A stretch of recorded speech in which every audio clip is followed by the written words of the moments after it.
Another day on Sodor. I wonder what crazy shenanigans we're gonna run into today. Come and explore like never before. Prepare yourself for fun. Featuring #1 No one cares. and the whole freaking shebang. Come along with the gang. Cause we go trucking train, bowling train. Great migraines. Don't forget Jesus. So you better sit back, but don't relax. What is going on out here?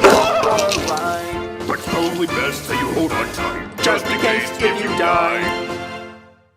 Every afternoon, Thomas the Tank Engine puffs along his branch line with Annie and Clarabelle.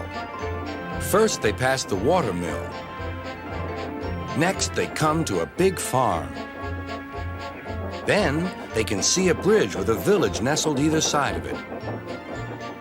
This is a special place. Whenever children hear Thomas coming along, they stand on the bridge waving until he is out of sight.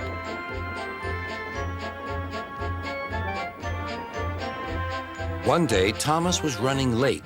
He had stopped at the signal before the bridge to talk to some new children. Percy the Green Engine was waiting too. "Hurry up, Thomas," called Percy when the signal dropped.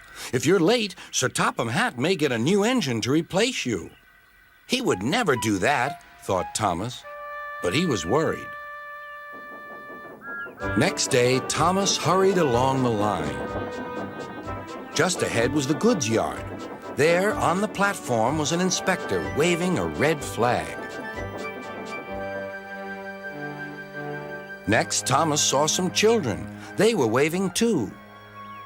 Something must be wrong, thought Thomas. This station is for goods, not passengers. "Help, Thomas, help! We're glad to see you," called the children. "Please, will you take us home?"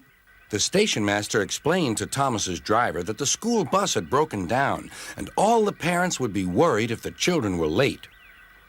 Thomas waited as the children walked down from the bridge.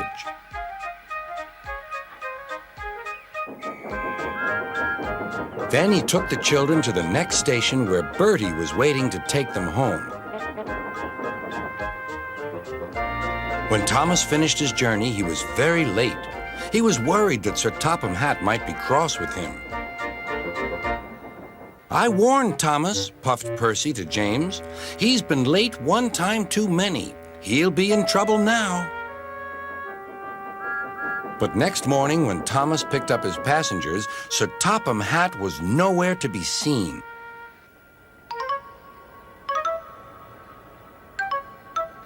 "Thank goodness," sighed Thomas.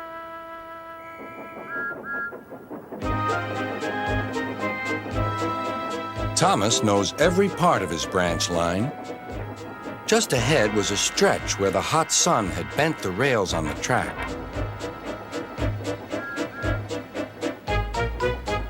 "Careful, Thomas," called his driver, but it was too late.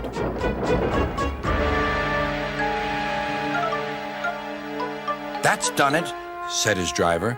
"We shan't get any further today." "But what about my passengers?" asked Thomas. "Don't worry, they'll be looked after," replied his driver.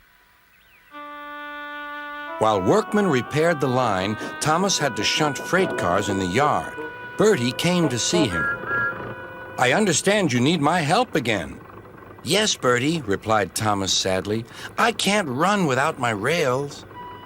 Bertie set off to collect Thomas's passengers.